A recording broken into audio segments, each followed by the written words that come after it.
Well, it's a privilege now to introduce Professor Peter Harrison, who studied science and arts at the University of Queensland, went to Yale on a scholarship to study philosophy and religion, and then went back to Australia to complete his PhD at the University of Queensland. He joined Bond University in its foundation year, 1989, and is currently philosophy coordinator. Professor Harrison has published extensively on the intellectual history of the period 16th to 18th centuries. He's the author of two very significant books published by Cambridge University Press, Religion and the Religions in the English Enlightenment, and The Bible, Protestantism and the Rise of Natural Science. He's been a visiting fellow at Oxford, Yale, and Princeton, and is a founding member of the International Society for Science and Religion. And it's great that we've been able to capitalize on the fact that Professor Harrison was there, and a number of other speakers we've capitalized on who were there in Cambridge 2 weeks ago and who stayed on to speak to us during our summer course. The religious origins of modern science. Thanks, Rodney.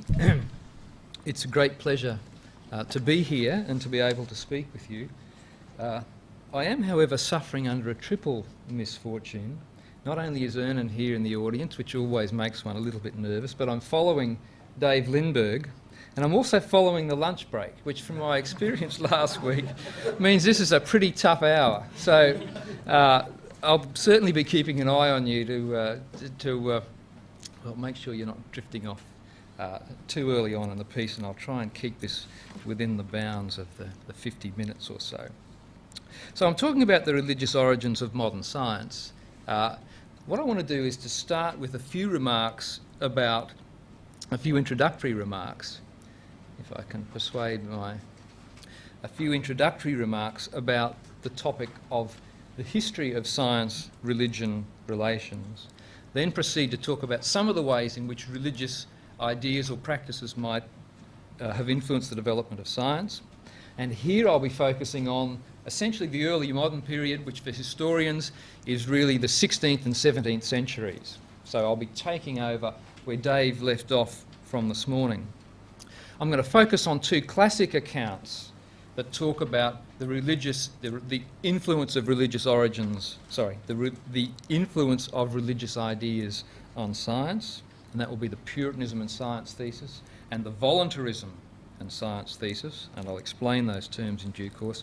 And then I'm going to briefly sketch out two new theories which I've been working on. And the first is linking theological anthropology and experimental science, and then in the second lecture I'll be talking about the Bible and science.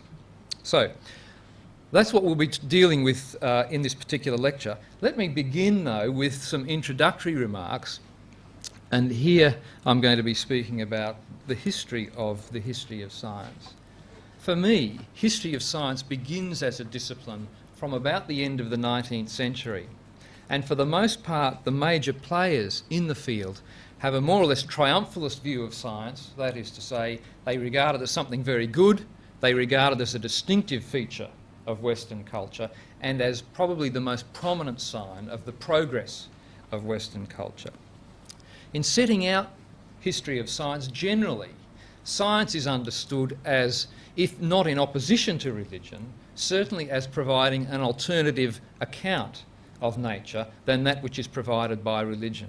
So a typical history of science would go back to the ancient Greeks and say science essentially begins when Greeks start to offer rationalistic, naturalistic explanations of phenomena as opposed to mythological or religious ones. So this tends to be the presupposition of the very first classic histories of science of, for example, George Sarton and others. Now, since then, some historians have objected to what is essentially the writing out of religion from the history of science, and we have accounts by historians like Hooykaas and Jarkey, and most recently, although he's not a historian, Rodney Stark. And these people attempt, in a fairly enthusiastic and energetic way, to write Christianity back into the account. And these, both historical accounts of the first kind and the second kind, I would suggest, suffer from essentially the attempt to inject apologetic motives into the account. In the first style, the apologetic motives are an apologia for science. In the second, an apologia for Christianity. So when I'm going to talk about the historical origins of science, I guess what I want you to say is I'm really looking at the historical factors. I'm not attempting to provide an apologetic account that would say this is something that, on the basis of which we can say that Christianity is perhaps a good thing. Now, I'll come back to that in just a moment, but I want to talk about briefly a third approach to the history of science that talks about religious factors. And these are what I regard as more or less neutral theories, the best known of which is Robert Merton's, which I'll speak about in more detail also in a moment. And also the Oxford historian Charles Webster has a thesis about radical Protestant millenarianism and the rise of science in England in the 17th century. So there's a third neutral approach that addresses religious questions and their place in the emergence of modern science. And finally, I should say that the standard kind of position amongst historians of science about religious factors is, in essence, the position that Dave outlined this morning, that says we've got a very complex situation, and that if there's a take-home message about the relationship between science and religion in history, it's complexity. Okay. Thought my computer had gone to sleep already, but it hasn't. It stayed awake. Okay. As I said, I'd say something about my position before I go a little bit further. The only way the apologetic approaches to science will work, both the triumphalist scientific approach and the apologetic Christian approach will work, is if we deeply value science and regard it as something of crucial importance. But I'd want to suggest to you that there is an alternative approach. We might regard the emergence of science in the West as something neutral, or we might even regard it as something negative. And if we take either of those second and third positions, then to some extent that will take out the apologetic motive. Now, I'm not necessarily committed to either of those, but let me give you a quote from Michael Dummett on the value of science, or one particular science, so that you can see that it is at least plausible to take a negative view of some aspects of the development of science in the modern West. Dummett says, and I quote, "What sane man, magically given the ability in 1900 to foresee the nuclear weapons which it would make possible, would not have opted, if given the power, to prohibit all future research in physics?" So part of what we need to have at the back of our minds is, why is it in the West that we value scientific activity? And what I'd suggest to you is that the reason we value scientific activity in the West is because of a pre-existing set of values, so that we don't value science, at least as it develops, because of the benefits it generates for us, but rather we have a set of values such that we value this activity, and we also come to value in time the material benefits it confers upon us. And one of the reasons I think we can say this is because it's pretty clear that science doesn't have terribly many practical payoffs in the first couple of centuries. So when debates about the value of natural philosophy or science are taking place into the 17th century, we're not getting significant technological material benefits being generated from it. And what this suggests to me is, in order to account for the rise of science in the West, part of what we're looking at is underlying moral values that will underpin this activity, and the sphere, I think, in which we can locate these is pretty much the sphere of religion. And that, I believe, is also part of what's distinctive about the story of the West, why we see science emerging there and, not to put too fine a point on it, nowhere else. It will also follow from this that it's not the case, as is often assumed, that science is the engine of secularisation, but as I'll be suggesting both in this lecture and perhaps more so in the next, the secularisation of the West is the precondition for the emergence of science, and the secularisation of the West is in fact something that itself emerges from a particular set of religious attitudes to the world. Okay, so much for the preliminary remarks.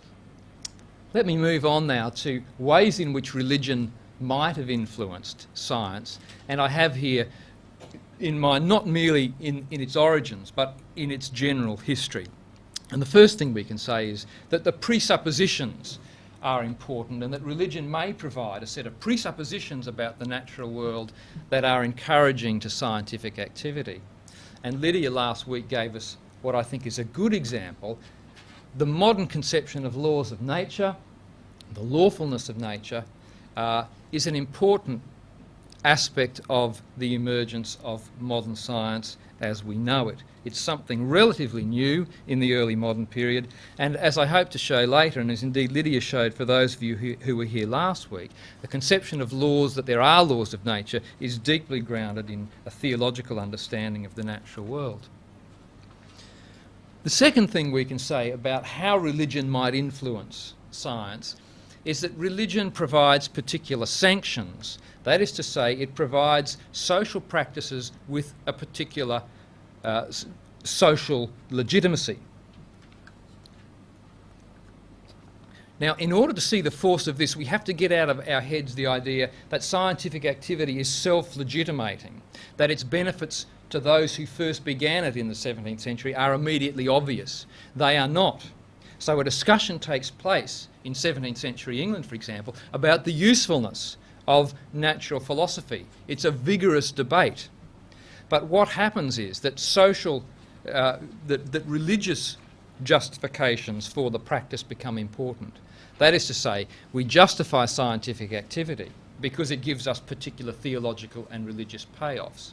And this goes back to the more general point I was making, that it's the underlying values that we have in the West that make it possible for us to value science. And so sanctions, the possibility of giving value, moral or religious sanctions to scientific activity, I think is crucially important. Not unrelated to this is the question of the motivations of the specific actors involved, and it's a very simple point to make that scientists, both now, but more so in the early modern period, were motivated by religious reasons to pursue their scientific activities. So specifically to look at evidence of divine design in the natural world would be a good example of that.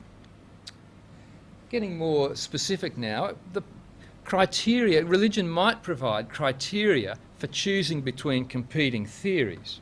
And I've got here atomism versus hylomorphism. Let's not worry about hylomorphism, but we had an example today, this morning, in the question that was asked about the doctrine of transubstantiation.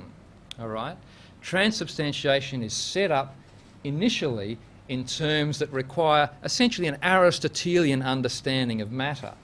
If we introduce, as happened in the 17th century, an atomic theory of matter, we have problems restating that doctrine in terms of atomic theory. And this was a problem that Descartes had. Galileo didn't seem to have it, but Descartes certainly had this problem as an atomist. Protestants might have been quite happy to take on atomism. Why? Because simply by adopting this matter theory, it actually counted against the rationality of transubstantiation. So there might be religious motivations for preferring one theory to another. Fifthly, religious ideas may play a constitutive role in scientific theories.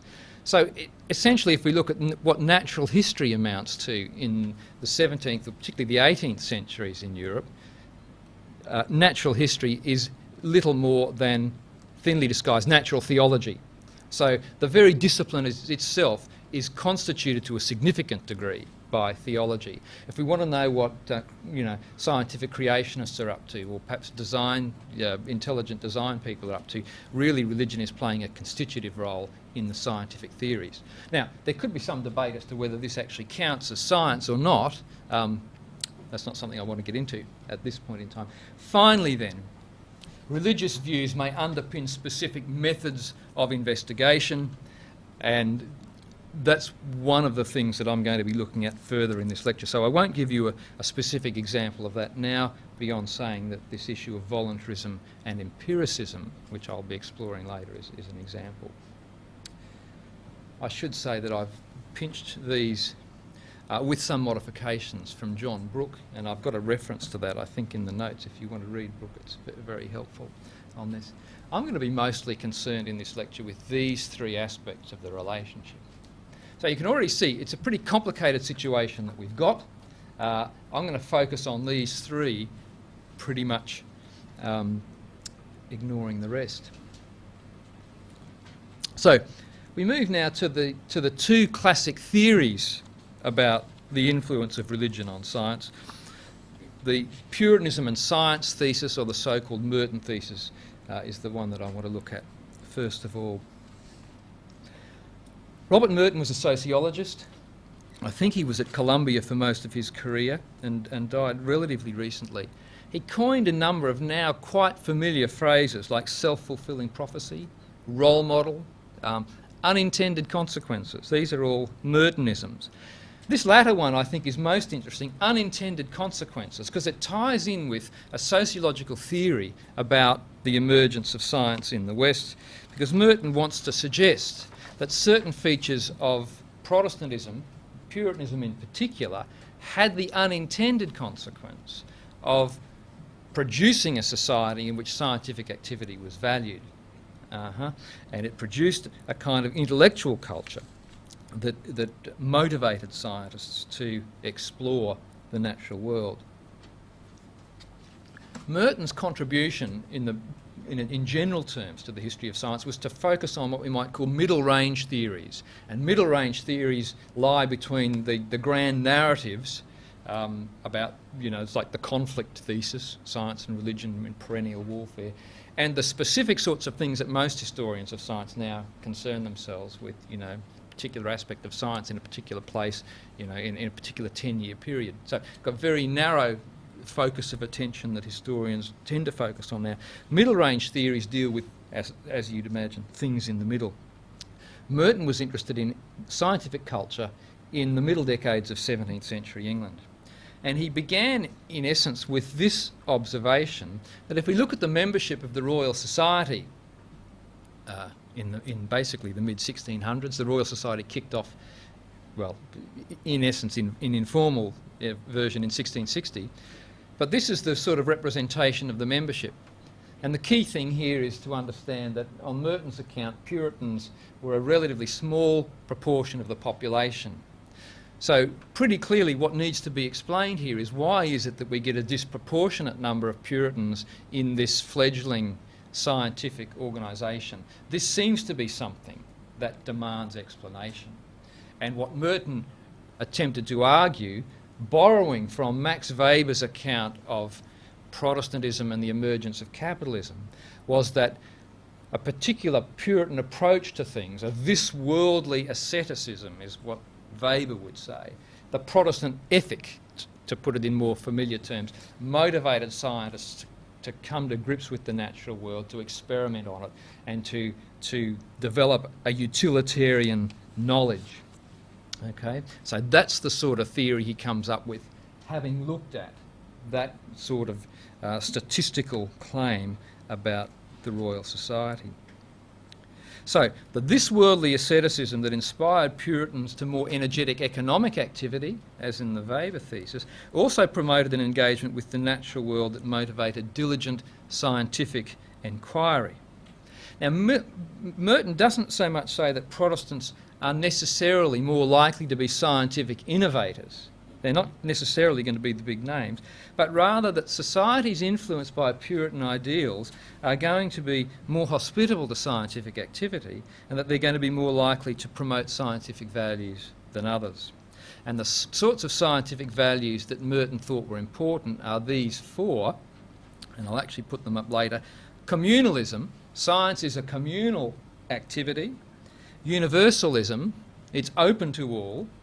Disinterestedness, a lack of, religious apologetics, if you want to put it that way, and organised scepticism is the fourth aspect. Right? Now, I'm going to come back to those when I develop what I think is a modified version of this thesis, so don't worry if you haven't got those. And I think these four criteria can be plausibly linked to Puritan values. Now, there are enormous criticisms of the Merton thesis, which I shall return to in a moment. But let me give you an updated version of it. In the 70s, the Oxford historian Charles Webster mounted a variation of this thesis, and he articulated a convincing argument that Puritan millenarianism in the middle decades of the 1700s was responsible for the remarkable proliferation of scientific activity in the middle decades of the 17th century in England. And certainly we can say that those middle decades were striking for their scientific activity.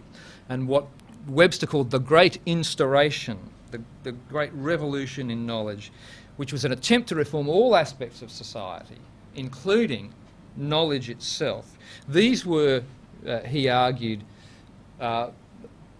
promoted by Puritan millenarians in order to prepare for the end of the world, surprising as it may seem. Now, these theses have been subjected to pretty searching criticisms, and let me just say what they are. I think there are going to be two main objections to the Merton thesis. Any thesis that asserts the influence of a specific religious group, Protestants or Puritans, is going to be immediately susceptible to counterexamples. So people are going to put their hand up and say, what about Copernicus? What about Galileo? What about Descartes? Or, you know, one of the latest is, what about the whole of Jesuit science? That's not obviously going to fit within that kind of framework. So how do you account for those aspects of the so-called scientific revolution with this framework? The second line of objection is to call into question the categories that are in play. And in this case, it's going to be asking, what do you mean by Puritan? And have we correctly identified the people in this organisation who have Puritan commitments as opposed to other kinds of Anglican commitments? And I think if you run that sort of analysis, you're going to find that the pie is divided up slightly differently. Okay? So historians are going to nitpick about the identity of who counts as a Puritan. Now, for many historians, for most historians, I suspect, these criticisms are pretty decisive. I must confess, sorry, I'm doing the Lindbergh sidestep here. I must confess that I have a lingering fondness for this thesis, and you'll probably see this as I develop further. But let me move to another stat, another graph. I've got tiny print here that this comes from Rodney Stark. I'm a bit embarrassed by that. That's why it's in small print. But Dennis used these stats last week. Rodney Stark uses them for a particular purpose. But if I were to put this up and say, what do you think requires explanation on this graph? What do you think requires explanation there? There's actually two things, but Mary? The then political affiliation, the then geographic affiliation of those places. Yeah. Somewhere, France, England, Germany, at that period. Yeah, okay, that's a somewhat problematic. You know, Germany, the whole lot of them actually. England, you're reasonably safe with, but yeah, the problem of geographical identification, which is a similar problem, I guess, to the Puritanism problem. But if we don't nitpick too much with Stark's analysis, and we could go on for days about that. Let's accept these stats at face value. What if anything needs to be explained here, Brian? Seems like England and Poland both need explanation. Yeah, okay. That this seems to be a significant stat here. That England's not quite twice as good as any single other place, but it's doing pretty well. You'd say it's punching above its weight, and Poland's probably punching above its weight too. And there's someone that's completely absent from this who you'd expect to be there, and that's Spain. So the second question is, where on earth is Spain in all of this? Because Spain is a major power, particularly in the 16th century, right? Maybe less so in the 70s. But the questions I think we'd be asking about this graph is, well, why are the English doing so well, and what happened to Spain? Okay. Now, I think the Merton thesis or some version of it can go some way to account for this, and in its negative version, account for why Spain doesn't get a look in at all. In fact, I'm not sure Spain's ever really caught up, but there we go. So I'm going to leave that with you, and I'll come back to it later in the lecture when I talk about my understanding of how religious ideas might influence science. Let's move to the second classic theory now. I hope we've got some sense of what that classic theory is about. Let's move to the second. This is going to be a bit harder to put across, and this perhaps I think last week Lydia tended to avoid it. The whole question of theological voluntarism and its connection with the rise of experimental science. But I'll have a stab at it and we'll see how we go. theological voluntarism is generally understood, and I'm going to give you a very simple version here, generally understood to be the doctrine in which God's will is his primary attribute, as opposed, say, to his reason, if we can even make that distinction. So it's possible to speak of those who might be regarded as intellectualists, and what they say is that what God wills in the world, or in terms of what moral imperatives he wills, are informed by reason, and what you might say then as a consequence is that order in nature can be intuited by rational minds. Okay. Now Descartes, I think, is generally regarded as an exemplar of this position, but I think we could say we see something like that in Aquinas. Voluntarism, on the other hand, says that what God wills is not informed by reason. And so the argument goes, nature therefore needs to be investigated empirically in order to determine what order of a number of possible orders God has actually instantiated, as the philosophers would say, or put in place. What order has God actually created out of a range of possible orders? And the standard exemplars of this position are taken to be Occam early on, and then later Robert Boyle and Isaac Newton. Now perhaps to give you some idea of what this sort of distinction is going to amount to, the moral realm is perhaps the best one. For the intellectualist, God commands us to do particular acts because they are good, right? So God's commands are understood in terms of some ultimate standard of goodness. For the voluntarist, however, what is good solely because God commands it. So for the second, this voluntarist position, the goodness of an act is dependent upon whether God commands it or not. Now, is that relatively clear?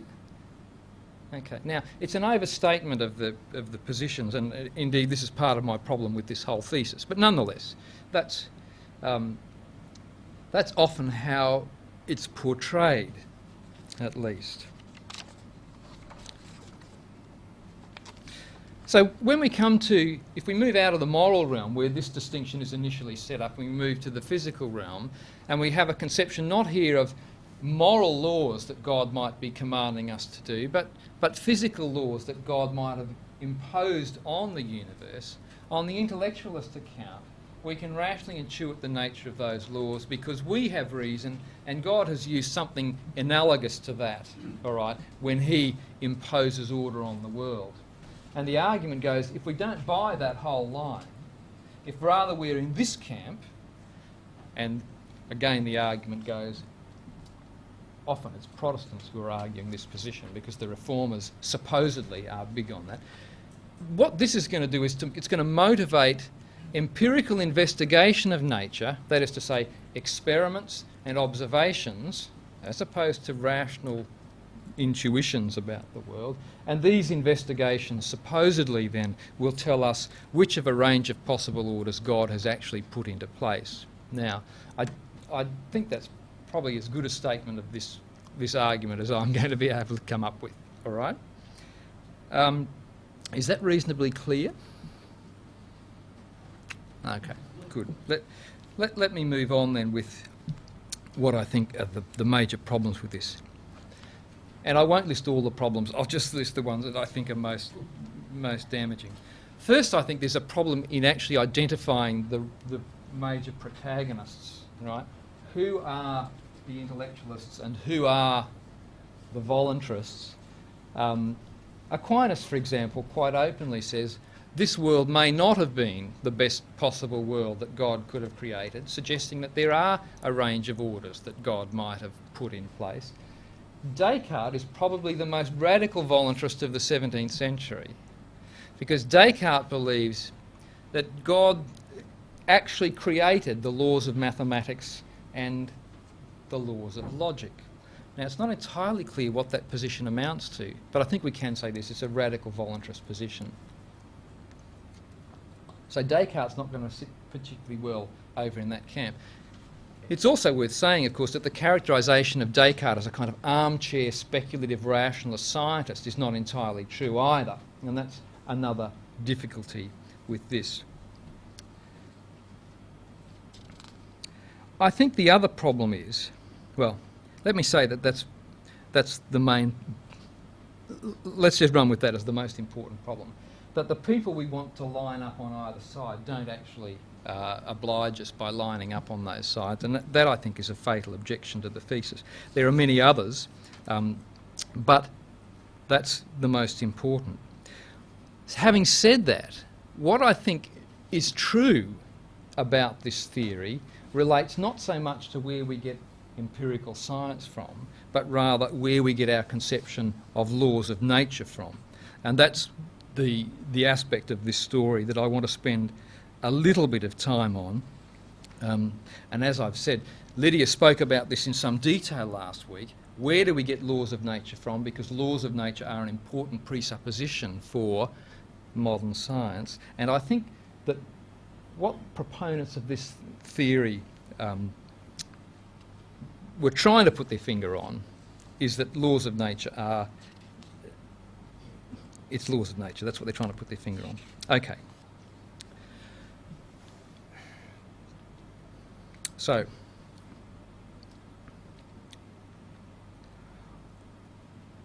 moving on then from this, I think that rather than focusing on the kinds of considerations that God might have been motivated by in instantiating or putting in place particular natural orders or particular laws, what should be focused on, particularly on this side, is conceptions of causation and how God actually acts in the world. So it's not what determines how God wills things, but what determines the way in which God acts in the world. Under the Aristotelian position, God had implanted orders within things. So there was a natural order, but that order was inherent in the objects of nature, as it were. And the whole Aristotelian understanding of cause, and Aristotle has 4 causes, really locates cause within things. In the early modern period, we get a change, and causation is increasingly extracted from things and relocated in God. And the people in the voluntarist thesis who are, even the computer's gone to sleep, the people in the voluntarist thesis who are typically identified as voluntarists, I would want to say really what's important is people who have a new commitment in terms of causation and want to talk about God as the ultimate cause. So it's not so much that God's will is most prominent, but that God becomes the primary cause in the universe, and this is the philosophical doctrine known as occasionalism. Right? The tendency towards occasionalism is that there's only one genuine cause in nature, and that is God himself. And this means that all motion, all change, is directly the result of divine activity. And this I see as the important trend in the early modern period, and the trend which is largely underpinning a conception of laws of nature as direct divine volitions or direct divine commands. Now, as an aside, let me say it's interesting that we get this doctrine of occasionalism in Islam early on, and in the period that David was speaking about this morning, and it's regarded as an anti-scientific tendency. And some people even argued that the rise of occasionalism in the 10th century Islamic culture was the reason their science never got anywhere. Now, I'm arguing in a sense to the contrary, that occasionalism, or the tendency towards it, is one of the reasons that we get the changes we get in early modern science. Going along with this view of causation is a new matter theory, and the matter theory is essentially an atomic or corpuscular theory that sees matter as basically inert particles, and insofar as these particles are inert, and they are inert to varying degrees for various figures, insofar as they are inert, they require divine action to motivate them. So again, God is directly involved. So to try and sum up where I've come to in terms of understanding this voluntarism thesis, to talk about God's will is a little bit on the wrong track. It's on the right track insofar as we focus on God as the primary cause, and linked to the notion of the increasing emphasis on God's will as the sole agent in creation is a new theory about matter. Well, it's not a new theory, it's a revived ancient theory about matter that says matter is made up of inert particles that in order to get them moving requires divine activity. So, let me then, I've got a number of things in the notes handed out there. I'm just going to go through some proof texts, as it were, that'll give you some flavour of what people are saying in the early modern period. Here's Roger Coates from the preface of Newton's Principia, and this is supposedly a statement that supports the voluntarist thesis as it was originally stated.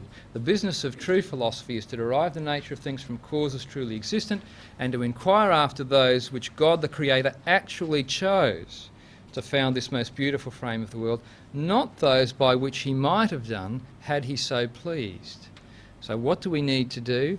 There's a range of possibilities. We need to investigate the specific order that God has put in place. So this is Coates in the preface to the Principia. Now, as part of my counter to this thesis, we find precisely the same thing, or something very similar in Descartes. There are countless different configurations that God might have instituted here. Experience alone must teach us which configurations he actually selected in preference to the others. We're free to make any, now here's the kind of speculative aspect, we're free to make any assumption about these matters with the proviso the consequences of our assumption must agree with our experience. So we're not going to be able to drive too strong a wedge between Descartes and Newton, or at least Newton's supporters on that question. Okay, salvaging the voluntarism thesis, and as I said, let's look at some of the proof texts. You've got them in the handout, so I won't refer you to each one.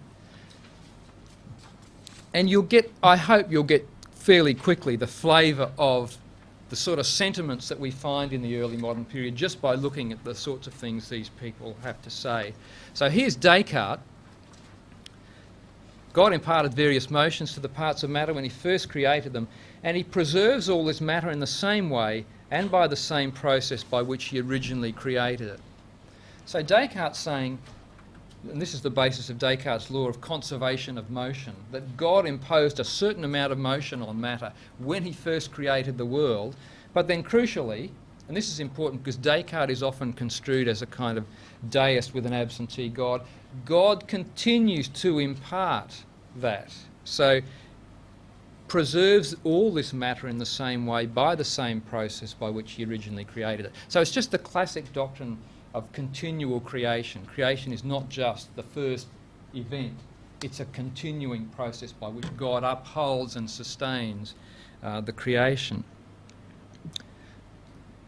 Isaac Barrow, who is the first occasion professor of mathematics and Newton's immediate predecessor, the efficient cause of all things is God, right? Now you're not going to get a clearer statement of occasionalism than that. God is the efficient cause. Efficient cause is not located in things.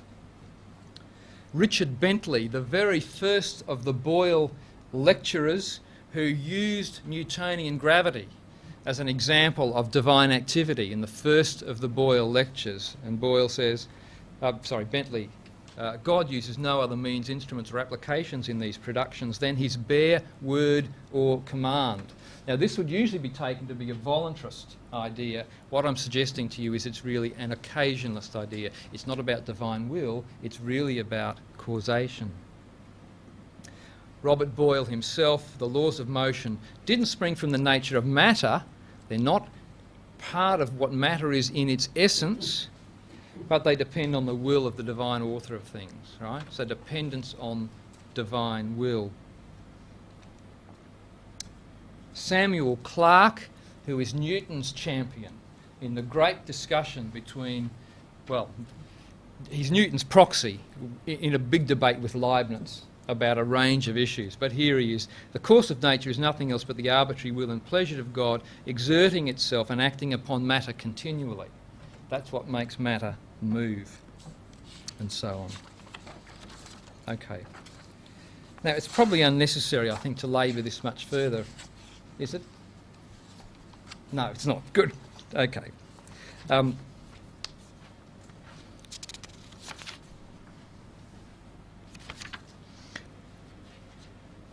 If we want to go to the specifics, gravity is perhaps a key example. Here's Isaac Barrow again. Gravity, the great basis of mechanism, is not mechanical, but it's the immediate fiat and finger of God and the execution of divine law. Sadly, we don't get an unambiguous statement of this position in Newton.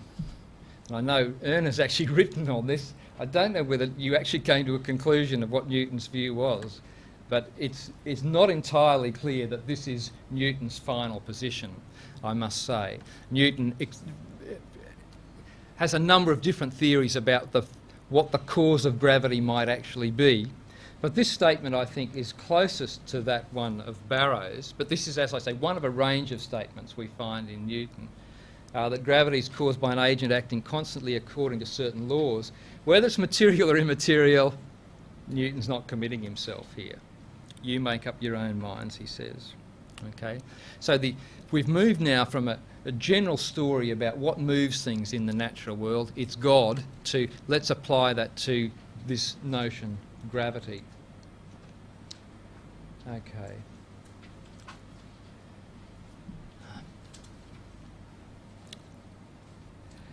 Just debating how much time to spend on this. I think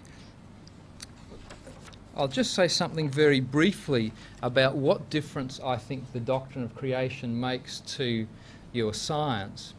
Bear in mind that, as we heard this morning, Aristotle doesn't have a doctrine of creation per se. He has an eternal universe. Okay? Christian thinkers in the early modern period are going to be stressing the fact that creation actually makes a difference to the content of your scientific claims, and there's a number of ways in which that's going to be the case. One we have just seen, that we can have a conception of God as a direct causal agent as opposed to the final cause of all things. Another possibility, and this is more controversial, particularly having had some discussions with Dave about this question about the status of mathematics in the early modern period, but for Aristotle, mathematics are abstractions as opposed to the Platonic view where mathematical relations have some real status. But if you have a doctrine of the creation and you tie God into the creation of mathematical principles, as Descartes does, or you have God putting in place mathematical principles, as Kepler does here, then you have the possibility of applying mathematics to the problems of natural philosophy, all right, which is a new step, I think, in the 17th century. Now, as I say, I've had discussions with Dave about this and he's not entirely convinced. But let me run through the sorts of evidence that are important. Kepler says, I'll have natural philosophers against me here, where he's applying mathematical principles to the movements of the heavenly bodies, because I've deduced the natural properties of the planets from immaterial things and mathematical figures. I wish to respond briefly as follows. God the Creator has a mind, he does what he wants. He's not prohibited in attributing powers and appointing circles and having regard to things which are either immaterial or based in imagination. So what Kepler is saying here is that God has geometrical principles that he actually puts in place in the created order. And that's not going to be possible under an Aristotelian frame of things. There's a little bit more where Kepler explicitly invokes the doctrine of creation as the basis of his mathematical understanding of the cosmos. Okay, I'll just give you a second to read that.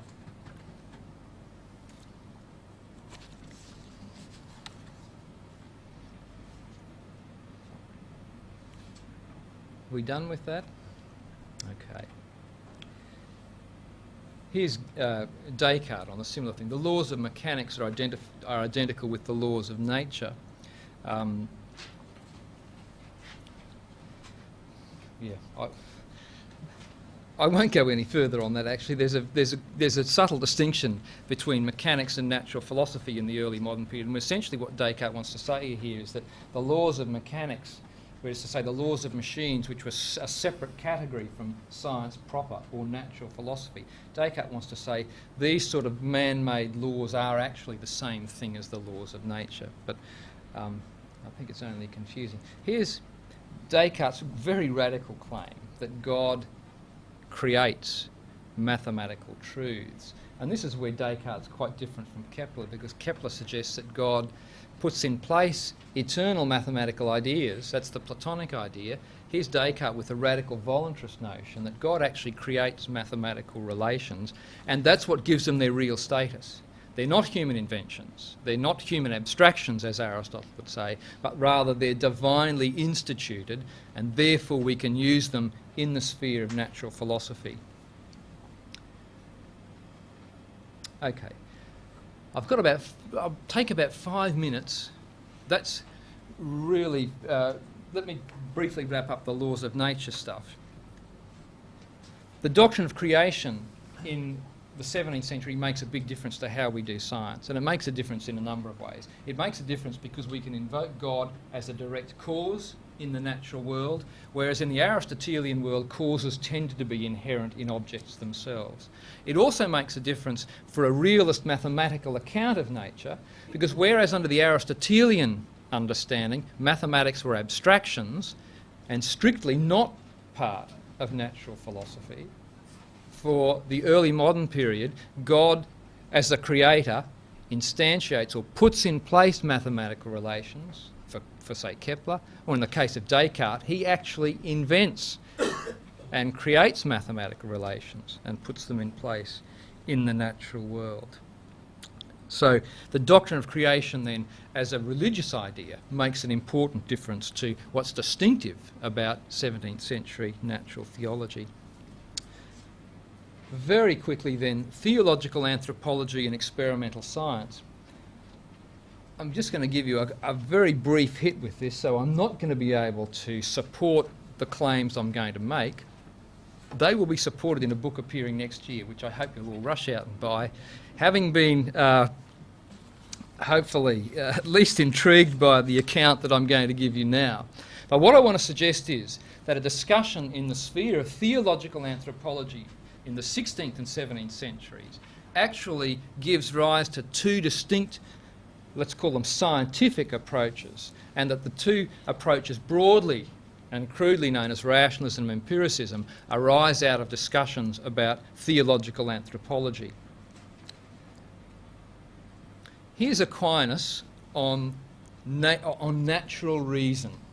Aquinas says, "The light of natural reason, since it pertains to the species of the rational soul, is never forfeit from the soul." Why would it be forfeit from the soul?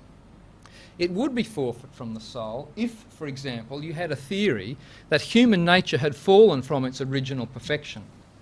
And in that case, you might want to argue that as a consequence of the fall, reason itself had in fact been wounded or damaged in a significant way. And this, interestingly, is what some Augustinian-influenced Franciscans would perhaps have suggested. But Aquinas' view is far more in keeping with the Aristotelian position, according to which reason is a distinctive feature of human nature. And for that very reason, because it's the part of the essence of the soul, it must remain continually as part of the soul. Now, you're probably wondering what this has got to do with science, but bear with me for another couple of minutes. Here's Luther on the same question. As a consequence of the fall, the will is impaired, the intellect depraved, and the reason entirely corrupt and altogether changed. It's clear that the natural endowments do not remain perfect, as the scholastics rave.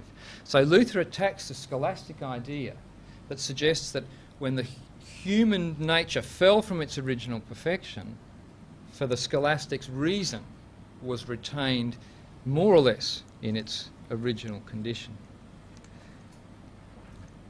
Here's Descartes, and what I want you to work out is which of these two is Descartes most like? Is he most like Aquinas, or is he most like Luther? And for those of you who know he's educated in a Jesuit school, it probably won't be too hard to work out.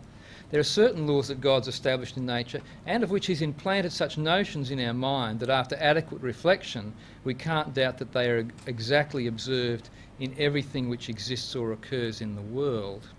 So what Descartes is going to suggest is that the divine image is so stamped on the human mind that it can't be messed around with. It can't, as Luther suggests, be altogether corrupt. And as a consequence of that, Descartes is going to suggest that to some degree we can intuit the nature of the world because we have the stamp of the divine creator on our minds. And that's going to promote something like a rationalist approach to the study of nature. Let me give you now the alternate account that we find in Robert Hooke, who is a leading figure in the early Royal Society, and this is going to contrast with the Cartesian position. Every man from a derived corruption innate and born with him, from his breeding and converse with men, is subject to slip into errors. These being the dangers in the processes of human reason, the remedies of them all can spring only from, or can only spring from, the real, the mechanical, the experimental philosophy. Now what I want to suggest to you with this passage is this, that what Hooke is suggesting, and indeed many of his contemporaries, that the experimental approach to science, or the experimental approach to natural philosophy, is the only way we can overcome the inherent limitations of the human mind, and those inherent limitations are limitations that arise as a consequence of the fallen nature of the human condition. The fact that we have an innate corruption of reason means, for people like Hooke, that we need to resort to making countless observations of the natural world, that our science will always be only probabilistic, it will not give us demonstrable certainty, as Aristotle had suggested. It will be a cumulative endeavour, that is to say, it will take a long, long time to establish what truths are about the natural world, and it will always be a fallible activity. It will always be a fallible activity. Now this is going to contrast with an approach like that of Descartes, who adopts a more optimistic view of what happened to human nature as a consequence of the fall, and for whom reason is the key to our understanding of nature. So for this guy, it's experiment, it's probabilistic knowledge, it's cumulative, it's corporate. For someone like Descartes, it's still possible for a single mind to grasp rationally the nature of the cosmos. And these two streams, the rational on the one hand and the experimental empiricist on the other, are both key elements of early modern science and modern science in general. And what I want to suggest to you is that the ultimate fusion of these is a function of two quite opposing views of human nature. Just to give you some of the background on Hooke, Hooke's the guy who's got the microscope and does these wonderful drawings of a flea, a head lice, a head louse, and here of course Hooke is the guy who gives the name cells to these, well, they're cells in a piece of cork. Just wrapping it up then, Bacon then, although he's before Hooke, is going to give you also this view about the human mind and indeed the world itself as having fallen from their original perfection. And the fallen nature of the human mind, the imperfections of reason, and the imperfections of nature also are going to motivate a particular kind of scientific activity. Not one that enables us to intuit rationally the nature of the universe, but one that has the particular features that I've suggested to you. It's corporate, it's cumulative, it's probabilistic, it's a long time in the making, it's a fallible enterprise. So the first one, the universe is like a labyrinth, and the light of sense is uncertain, right? First paragraph. Second paragraph, the human mind is like an uneven mirror that distorts the rays, okay?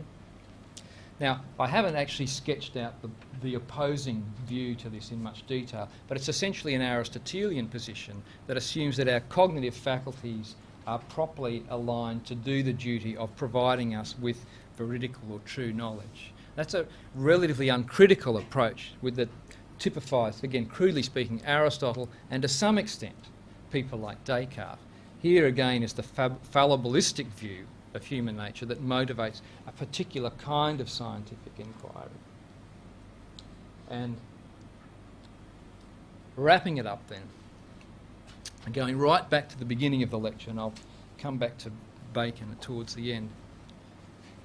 Common to most of the leading figures in early modern science is a doctrine of ongoing creation that sees God as the direct cause of motion in the universe. Modern concept of laws of nature is essentially the view that God directly governs the world in a lawful fashion. The claim that should be that mathematical relations are real, not just human conventions, is supported by the assertion that God created mathematical relations, Descartes authored that he instantiated them, that is, put them into place in the created order, right? So laws of nature first, God, mathematical laws of nature, both arising out of resurgence in a particular understanding of creation. These theological notions give legitimacy to a corpuscular, roughly an atomic approach to matter theory, and that replaces Aristotelian hylomorphism. Look, for our purposes, that the causal powers lie within the object as opposed to in God, outside them. The doctrine of creation also negates the Aristotelian distinction between the natural and the artificial. This makes possible the introduction of mechanics into natural philosophy. That was the reference about Descartes. You know, the laws of mechanics are the same as the laws of nature, all right? That's an important shift in the early modern period, one that I must confess I haven't developed at any length.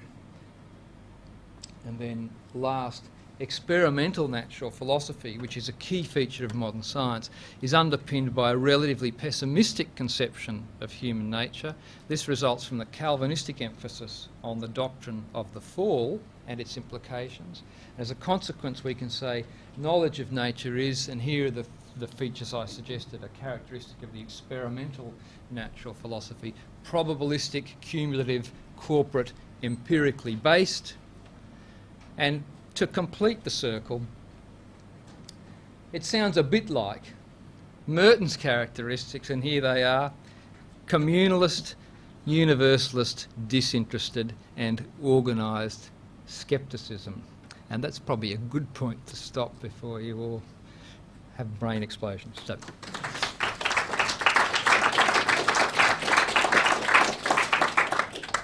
Very much, Peter. So, questions then, please, for Professor Harrison. Yeah, Mustafa. The microphone to you.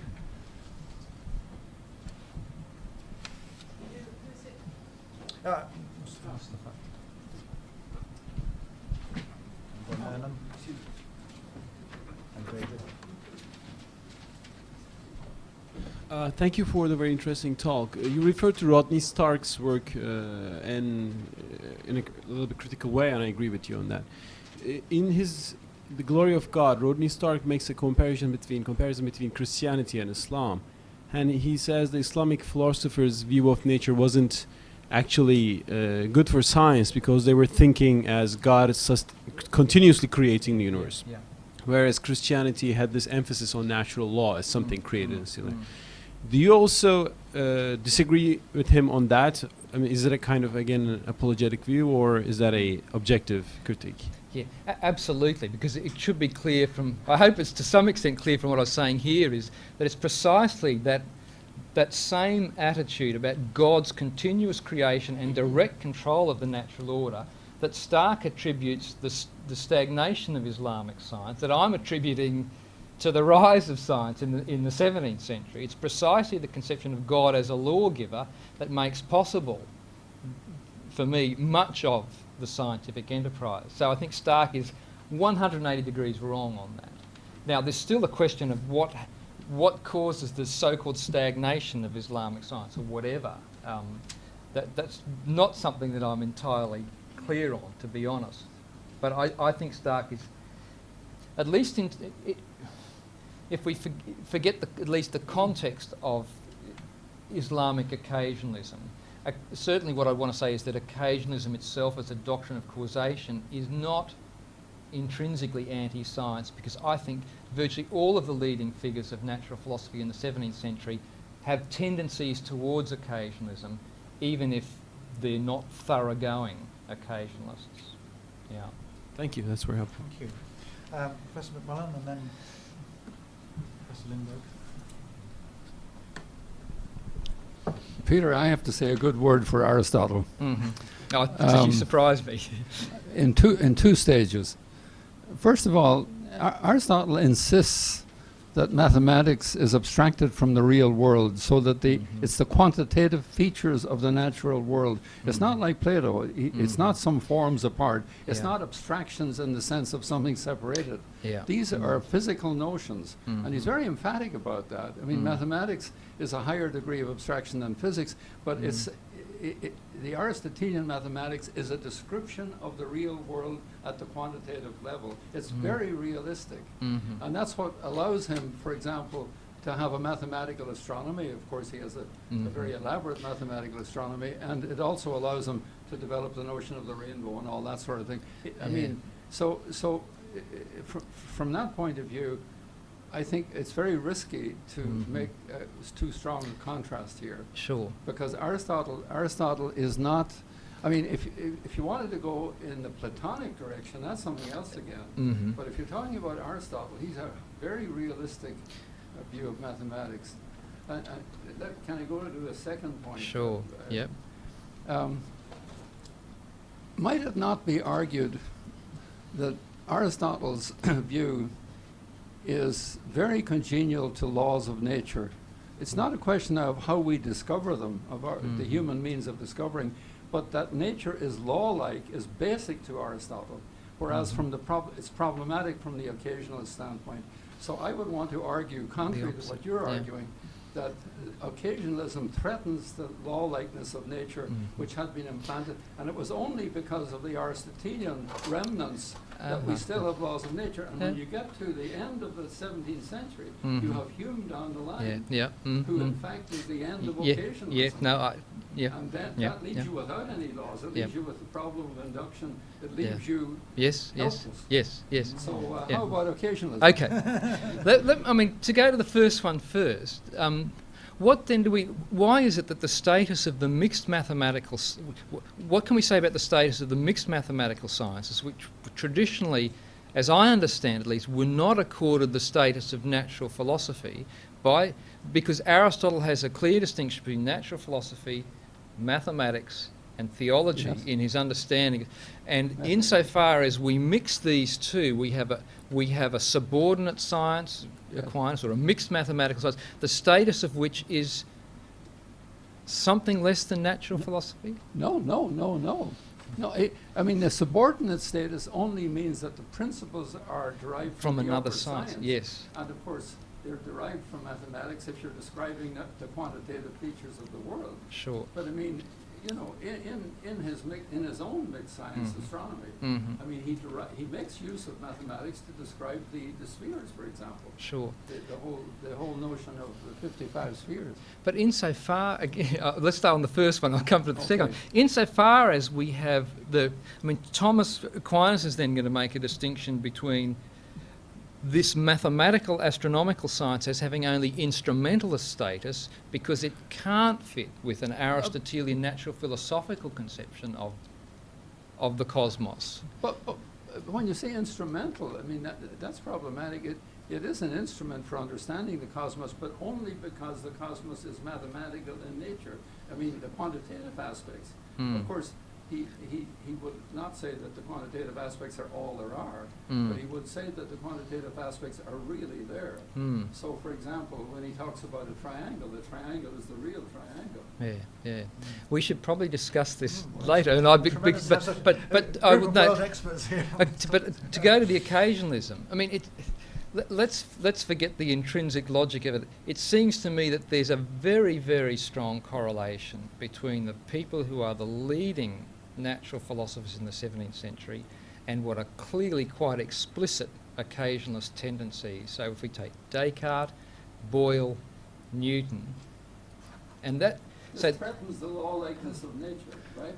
No, I don't think so. I mean, Isaac Barrow, for example, who I cited there, Barrow says, and this goes to the problem of induction, we have confidence in the regularity of nature because the divine lawmaker is himself someone who is regular in his operations. But you see, you have to make an extra process, just like Occam, or Mm. the Occamists. Yeah. You have to introduce the ordinata, the potentia dei ordinata, the second kind of Yes. power of God, as Yes. a kind of an extra postulate in order to save law-likeness. Occasionalism threatens law-likeness, but you have to introduce the postulate that God will keep things regular, you hope. Yeah, I think so. But it's the you hope that keeps the experimenter honest. I mean, I do think. The last thing I'll say, and then I think we'll have to take it outside. But it does seem to me that correlation is so strong that whatever you say about what happens after or before, that seems to me to be really something that demands explanation. Robert Burton would love that. Does this relate to the fact that Newton needs or invokes God he needs him to adjust things because things are kind of going out of kilter, which he says at some point, I think, and he's criticised by Leibniz for that. Yeah, it's. Or is that a different?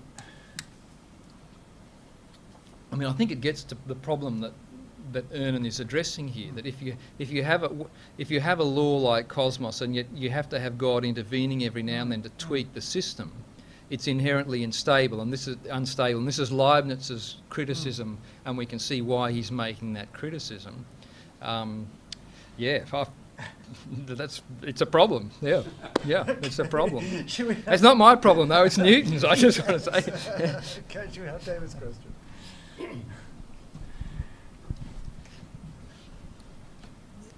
Peter, I think you know that first of all that I agree with Ernan on. Yes, I know that. We can skip that question if you like. We spent yesterday arguing about it, and yeah, I'll skip that.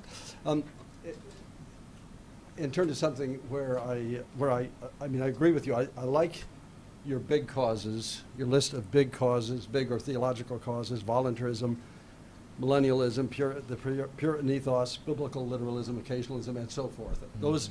Those were factors in the course of science. You don't talk about individual disciplines, and there are many of us who believe that the driving forces of scientific change include, and very importantly, things that are happening within disciplines. Disciplines have different histories. They develop in different ways from different causes at a different pace, and that perhaps the most important causes are within the individual discipline. Yeah, sure. I mean, let me say that I'll blame Dennis for this, or no, Rodney, my brief. Insofar as I was assuming something like there having been a scientific revolution, and looking at the causes, what might be some theological aspects of the scientific revolution, then I've essentially ignored the fact that what we've got is a series of changes taking place within disciplines like, astronomy and natural philosophy and mechanics and natural history and anatomy, and they're taking place at various times. And if we want to do an internalist account of the history of science, for different reasons to do with the logic of those disciplines. So it's a point I'd take. But I'd say, if we're going to look at, if we accept the notion that there was something like a revolution in learning at this period, can we come up with global explanations? And I think we can make some sort of plausible account about global explanations. But I take your point that certainly the tendency of the history of science is to be far more focused on individual disciplines and to take, and that goes to the heart of whether we should be talking about science at this period or whether we should be talking about the specific disciplines that we would now regard as scientific. Yeah, there has been a plausible argument made. I don't know whether it in the end it'll stand up. Bill Newman, in his work on alchemy, claims that, and argues rather persuasively, that the experimentalism of Robert Boyle comes right out of the alchemical tradition, going right back to Islamic sources. Yeah, I don't buy that, but it's an interesting argument. Yeah. Anyway. But there are other. Yeah, sure.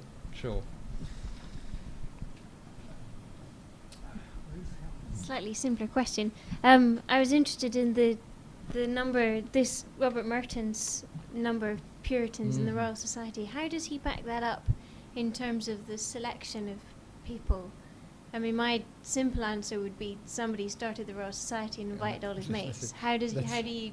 Yeah, no, it's a good question. Let's get our Puritan mates in here and keep everyone else out. Or even if it's not as overt as that, but people move in certain circles, and you know. Yeah, I'm just trying to think of who. I'd be hard pressed to think of significant. I'm just trying to think if I can think of significant scientific figures who were excluded from the Royal Society, and I can't think of any. I can certainly think of lots of mediocre also-rans who managed to get in with doing very little scientific, genuine, original scientific research.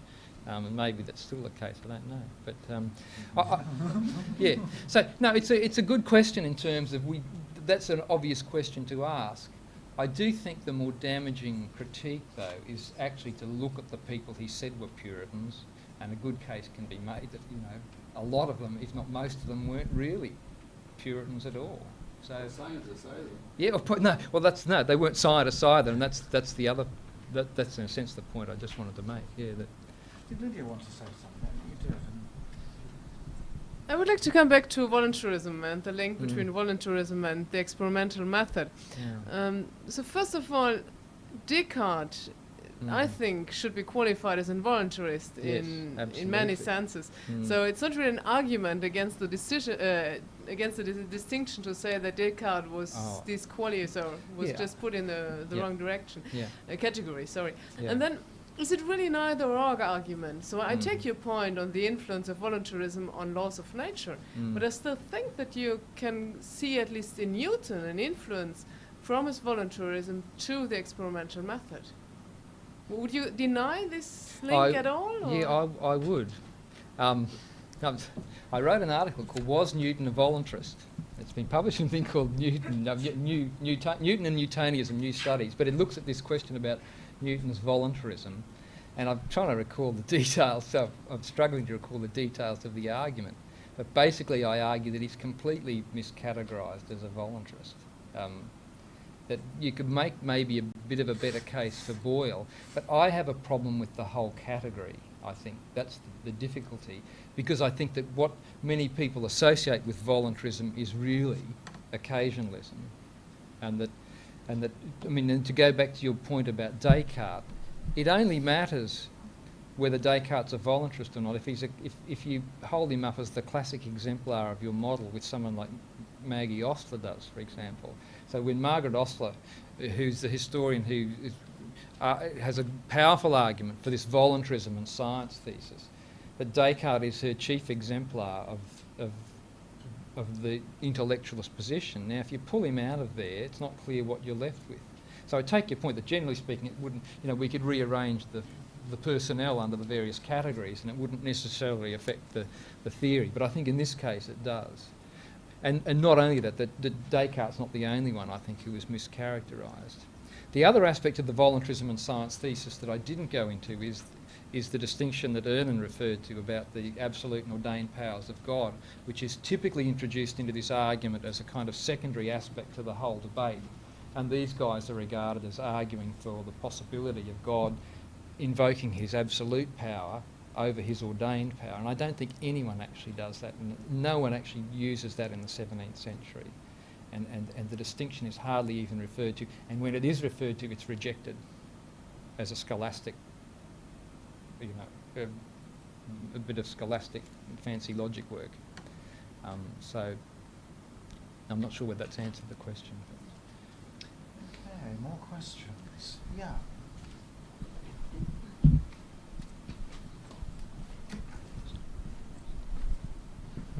I want to make a short addition about occasionalism in Islam. Yeah, good. I think in some sense we should separate it from, for example, Ghazali's occasionalism of that of Malebranche, for example. For example, I think the problem of Ghazali was mainly for showing how miracles were performed to the points of determinism of, for example, argued by Avicenna or El-Farabi especially. Both of that. Malebranche's problem was more to show the body-soul relationship. No, I don't think so, but keep going.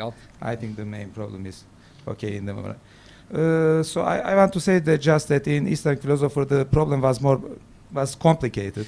For example, Averroes defended continuous creation, but he together defended the existence of natural laws, and he make his arguments in contravention to Ghazali. I think it's a long subject, but I say that it is a much complicated subject about. And for example, Ghazali was follower of Aristotle in some sense in his natural philosophy or in physics, but he opposed his metaphysics to replace the religion, for example. But in some sense, he followed his maybe physics, Aristotle's physics, although he, in some sense, he gave some occasionalist arguments about fire and burning, for example. Sure. So I think it's a long subject, but I wanted to say there's something different. Yeah. No, look, thanks for that. So in a sense, you're saying I've got a doctrine of occasionalism, but you're saying that the contexts are quite different, and that makes a difference to the significance. No, not quite different, but in some senses. Okay, in some senses, different. In some not quite. I take your point, but let me go back to Malebranche is not trying to solve a problem of mind-body dualism with occasionalism, because that suggests then we've got this ad hoc invocation of a causal principle to solve a problem that he inherits from Descartes, and that's not the case at all. That what we see in Malebranche, I think, is the extreme tendency of the trend in the 17th century to pull out of natural objects their causal efficacy. So the notion of, the notion that things have formal causes and final causes and so on that are inherent. The forms and qualities, these things are taken out of natural objects, and Malebranche is simply the extreme end of that, where he takes out the final efficient causal property. But more than that, we tend to associate occasionalism almost solely with Malebranche, but what I want to say is if we look closely, we'll find it's a tendency that Descartes, some scholars will argue, was a thoroughgoing occasionalist. We can find occasionalist tendencies in people like Boyle and Newton as well. And it's not purely an attempt to solve this interaction of mind and body that's the key thing, although that's usually what has been said about Malebranche's occasionalism. Yeah. So, thanks. More questions. Yeah, sorry again.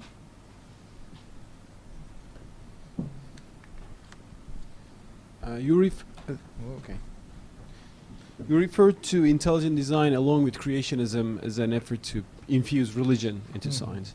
Of course, that's true for creationism, but I'm not really sure about intelligent design because it doesn't refer to any text or something. Isn't it compatible with a kind of occasionalism as you have sympathized with? Because it's an idea that there is a cosmic designer which has created the laws, but also he's not bounded, or he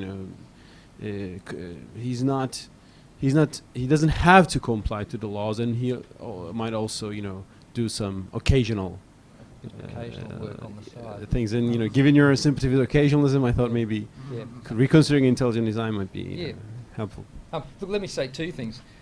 If I gave the impression I'm sympathetic to occasionalism, that's probably a mistaken impression. I was simply trying to depict what I saw to be a dominant tendency in understanding causation amongst early modern natural philosophers.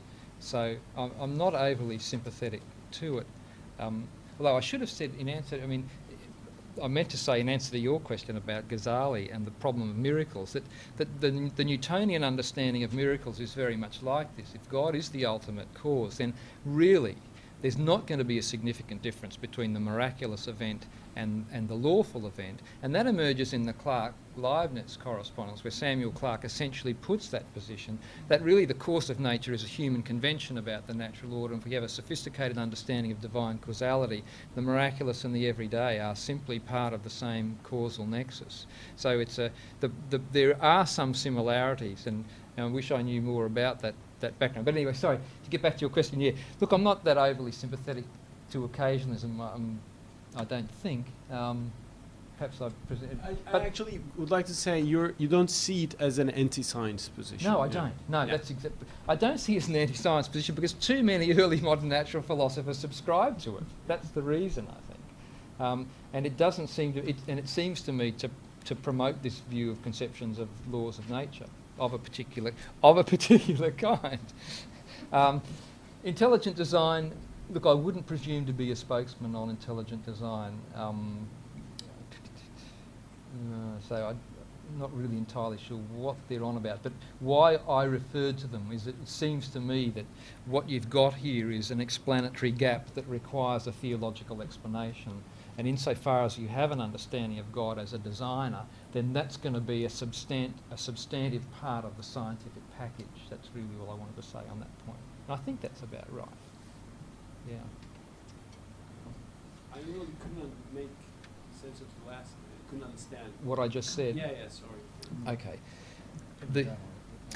The example I was using up here about ways in which religious notions might influence science, the one that you alluded to is where a religious doctrine plays a substantive role in the scientific claim. And I mentioned intelligent design in passing because it seems to me that intelligent design is not a complete scientific account unless we add to it a particular theological doctrine of creation. So that is to say that the religious doctrine plays a substantive role in what purports to be a scientific account of evolution. Yeah. Yeah, I mean, intelligent design theorists would disagree with that, saying that they just refer to some empirical evidence for a designer, and that nature of the designer is something with theology, but they're not interested in that. So it's just inferring some intelligent activity in nature, and the nature of the designer might be theological, it might be even an alien. I mean, that's something else to be discussed. Do you really think it might be an alien? That's a theoretical possibility. I don't say that intelligent design theorists are believing in that or so on, but that is just for detecting design empirically. That's all right. Look, I'll take the point because what you're suggesting is there's an explanatory gap there, and I'm suggesting that explanatory gap is filled by the theological doctrine. You're saying, well, it need not be filled by a theological doctrine. Sure, I'm happy to concede that. Yeah. Okay. More questions.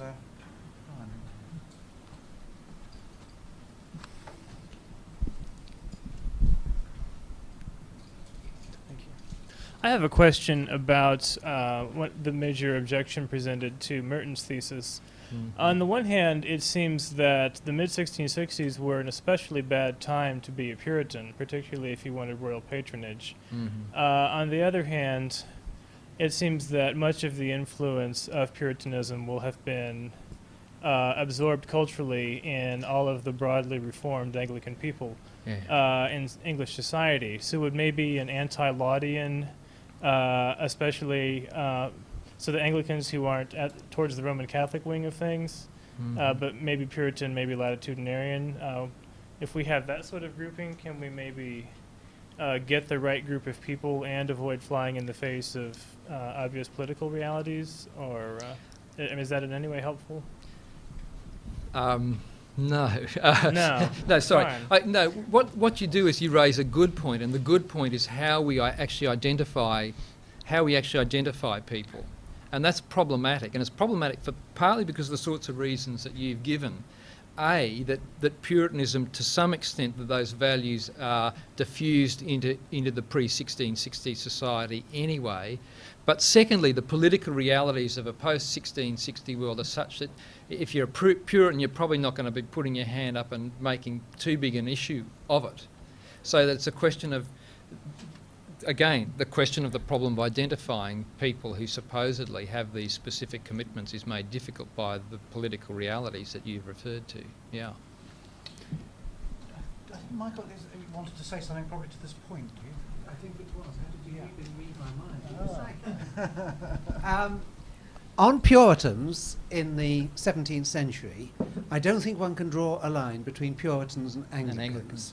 Because particularly if you look in the pre-Civil War period, there were quite a lot of the Anglicans who were much more Puritan inclined than they were Laudian High Church, the Archbishop who lost his head. And then when you get to the Commonwealth period, there were some Anglicans who sort of bent and went the way of the Commonwealth with no Anglican church. And then after the Restoration in 1660, you found that there were various people who could be classified as Puritans who became very firmly Anglican. And I think one particular one who is of great interest is, of course, Bishop Richard Wilkins. Have I got his name? Is it Richard or Robert? John Wilkins. John Wilkins. So I knew I'd got the... No, he's the key figure, and he's actually been a key figure in those sorts of debates. Yes, well... Who was Richard Wilkins? Oh, sorry, John Wilkins. What was he? He was an Anglican. He wrote a pro-Copernican book on astronomy in about early 1630s, just about the time when certain other people were having a few problems. And then, shortly after the Restoration, he became a bishop. So I think it's very difficult to draw a line between Anglican and Puritan. Yeah. Within the Anglican Church. Pardon? The Vicar of Bray? Yes. No, it's not that. It's not that. It's the Anglicans. You've got the spread with the Anglicans between the High Church Laudians, and in the Restoration they came with Bishop Cousin and other people, and also what you might call the much more Protestant and Calvinistic types, of whom Wilkins was one. So, I mean, when you put that pie chart up, I thought, it doesn't quite fit, because what is a Puritan? And that's the standard. Well, you see, I think this is one of the things that remains at issue. What was John Wilkins? Was a latitudinarian Anglican, I think, is a very common identification of Wilkins, as opposed to someone who's deeply Puritan. But even then, we've still got to watch. We don't quickly put someone into latitudinarian. I agree. Latitudinarianism is just as problematic as Puritanism, and that's part of the problem with this sort of analysis, I think. Yeah. Yeah. Well, I wonder... Maybe just one quick one. Anyone? Yeah, Paul. Could I simply ask for a comment on the writings of Heukas?